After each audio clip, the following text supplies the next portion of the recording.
Hello বন্ধুরা, আজকের আমি চলে গেছিলাম শিবরাত্রি উপলক্ষে একটা বড় মেলাতে। তো মেলার মেন গেট থেকে আস্তে আস্তে মেলার ভেতর দিকে প্রবেশ করলাম। সুন্দর করে লাইটিং দিয়ে গেটটা সাজিয়েছিল, মেলার আশেপাশে লাইট দিয়ে সাজিয়ে দিয়েছিল। আস্তে আস্তে মেলার দিকে প্রবেশ করলাম। তো খুব ভালো লাগছিল। মেলাটা খুব বড়সড় মেলা, চারিদিকে অনেক দোকানপাট বসেছে, বা ডান দিকে বাচ্চাদের অনেক রকম খেলাধুলার রাইডস বসেছে। আস্তে আস্তে মেলার দিকে ঢুকে পড়লাম। মেলার চারপাশে অনেক খাবারের দোকান বসেছে। এবার মেন উপলক্ষ হলো শিব মন্দির। শিব মন্দিরে আমরা আস্তে আস্তে ঢুকে পড়লাম। মন্দিরটা খুব সুন্দর করে সাজিয়েছিল চারপাশে। মন্দিরের গেট থেকে আমরা ভেতরের দিকে ঢুকে পড়লাম। তো খুব ভালো লাগছিল। তো অনেক লোকজন ছিল, তাই আমরা আস্তে আস্তে মন্দিরের ভেতরে প্রবেশ করলাম। প্রবেশ করেই আস্তে আস্তে যাচ্ছিলাম।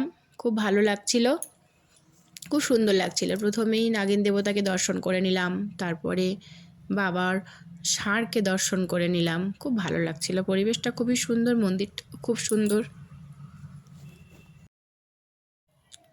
তারপরে ষাঁড়কে দর্শন করে নিলাম, খুব ভালো লাগছিল। ষাঁড়টা খুব কিউট, খুব সুন্দর। তারপরে মন্দিরের ঘন্টা বাজিয়ে বাবা শিবকে দর্শন করে নিলাম।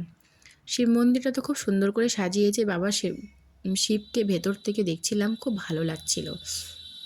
চারিদিকে সজ্জিত করে রেখেছিল, দুটো প্রদীপ দিয়ে সাজিয়ে রেখেছিল, খুব ভালো লাগছিল। তারপরে মেলার মাঠে ঢুকে পড়লাম। সুন্দর অনুষ্ঠানের ব্যবস্থা করেছিল মেলার কর্তৃপক্ষ। মেলার আশেপাশে সুন্দর করে সাজিয়েছিল, খুব ভালো করে সাজিয়েছিল। চারপাশে অনেক দোকানপাট বসেছিল, খেলার দোকান, খেলনার দোকান, তারপরে সংসারে যাবতীয় যা যা জিনিস লাগবে সমস্ত দোকান এখানে বসেছিল। খুব ভালো লাগছিল। ঘুরে ঘুরে দেখলাম, খুব সুন্দর লাগছিল। মেলার পরিবেশটা খুবই সুন্দর, সবাই অনেক কিছু কিনছিল। তো আমি দেখে চলে এলাম ভেলপুরি দোকানে। এখানে কোচবিহারের মেলার বিশেষত্ব হচ্ছে ভেলপুরি। এই ভেলপুরি বানায় ময়দা দিয়ে। তো খেতে খুব সুন্দর। তোমাদের আশেপাশে যদি এরকম ভেলপুরি দোকান বসে খেয়ে দেখো, খুব ভালো লাগবে। তারপরে চলে এলাম জিলিপির দোকানে। জিলিপিটা খুবই সুন্দর, খুবই টেস্টি দেখে মনে হচ্ছিল। আর কালো জিরে দিয়ে জিলিপিটাকে ভাজছিল। আর অবশ্যই জিলিপির কালার কিন্তু সাদা, খুব মুচমুচে ছিল। টেস্ট করতে দিয়েছিল, খুব ভালো লেগেছিল।